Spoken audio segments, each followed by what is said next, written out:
যে আশা আকাঙ্ক্ষা নিয়ে জুলাই বিপ্লব হয়েছিল সেটি পূরণ হয়নি বলে মন্তব্য করেছেন জাতীয় নাগরিক পার্টির উত্তরাঞ্চলের মুখ্য সংগঠক সার্জিস আলম।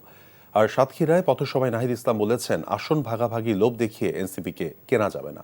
বিস্তারিত জীবন আহমেদের ডেস্ক রিপোর্টে। শনিবার বিকেলে সাতক্ষীরা থেকে বাগেরহাট পৌঁছায় এনসিপির নেতাকর্মীরা। হাজারো নেতাকর্মী সেখানে তাদের অভ্যর্থনা জানায়। পরে রামপাল উপজেলার ফয়লা বাজারে অনুষ্ঠিত পথসভায় সার্জিস আলম বলেন, দেশে চাঁদাবাজি, খুন, নৈরাজ্য আগের মতোই চলছে, তাই রাজপথ ছাড়া যাবে না।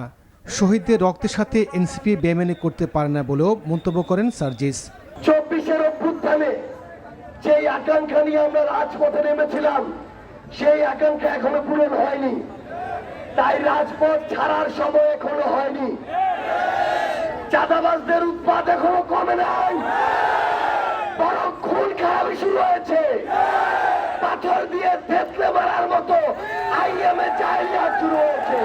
আমাদের লড়াই অব্যাহত আছে এবং এই লড়াই আমাদের চালিয়ে যেতে হবে। এর আগে সাতক্ষীরা শহরের খুলনা রোড মোড়ে শহীদ আসিফ চত্বরের পথসভায় দেয়া বক্তব্যে নাহিদ ইসলাম বলেন, আসন ভাগাভাগি লোভ দেখে এনসিপিকে কেনা যাবে না। এনসিপি জনগণের স্বার্থ আগে বিবেচনা করবে। আমরা বলেছিলাম, আমরা দেশের ভিতরে সত্য তৈরি করতে চাই না, আমরা ঐক্যবদ্ধভাবে দেশ পুনর্গঠন করতে চাই। নির্বাচনী ভাগবাটোয়ারা নয়, দেশ সংস্কারে আমাদের দরজা এখনো খোলা আছে। যদি এবার দরজা বন্ধ হয়, তাহলে জনগণ আপনাদেরকে আর ক্ষমা করবে না। উন্নতির এনসিপির মুখ্য সমন্বয়ক নাসিরুদ্দিন পাটোয়ারি, সিনিয়র যুগ্ম সদস্য সচিব তাসনিম জারা সহ সিনিয়র নেতারা সেখানে বক্তব্য রাখেন। Jibon Ahmed, NTV news desk.